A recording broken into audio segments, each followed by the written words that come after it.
The majority of you guys are probably clicking on this video today because you noticed that your automatic shifter button over on your 2014 Mustang, or even potentially your 2013, your 2012, 11, 10, whatever model year the sport shifter shit goes with, and you notice that it is not working to the full potential as it once used to. And so your issue is that you don't know why it's not shifting up or even down. You're just jamming the damn thing to see if it would even just work, and sometimes it does and sometimes it doesn't. Sometimes you go through the spurts where it just works perfectly fine for a few minutes or even a few days, then it's right back to the stupid shit that it's normally at. This process has worked for me every single time I've done this, and I've done this maybe about 3 or 4 times already. But pretty much what you're gonna end up having to do is you're gonna have to take apart the entire assembly over on the buttons portion over on the shifter. And the one really important note that you're not gonna wanna do, that I end up doing multiple times already, and I can promise you that the more you take it off, the worse it's gonna get, is the fact that the shifter is gonna end up breaking into pieces, and you gotta be extra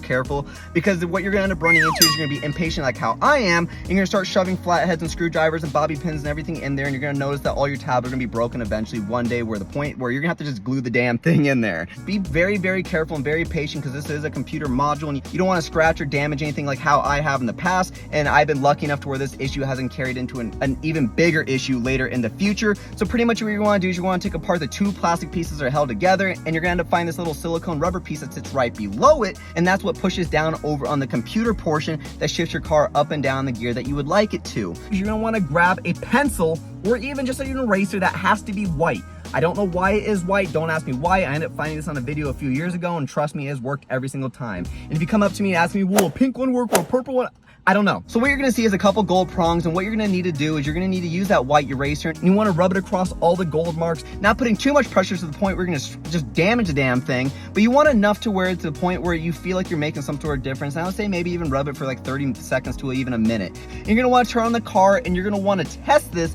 because you don't wanna put everything all back in and notice that nothing worked. Now, there's one other method I'm gonna tell you guys that I ended up finding out working for myself, and you will notice that there's a couple wires that hang down from that computer chip. Take the wire off the clip over on the inside of the shifter and maneuver in a way where the shifter is not being interfered with the wires, because there's a loose connection inside that wire that is going to cause the shifter not to work properly. So I found that those 2 ways were the reason why my car was not shifting normally, and it might last you another 6 months to even a year before you run into this issue again. And I found that the past 3 or 4 times I have done this, the car has actually worked to the full potential it needed to every single time, and worked as if it was brand new once more. It might not work for all of you guys if you're not doing it right, but trust me, I'm telling you now, this has worked for me every single time that I've done this, and that every single time pretty much means 3 whole times. So if this helps you guys, please leave a fat like down below, leave a comment down below if you have any questions at all. Thank you guys all so much for watching today's video, and I will see you guys in the next one.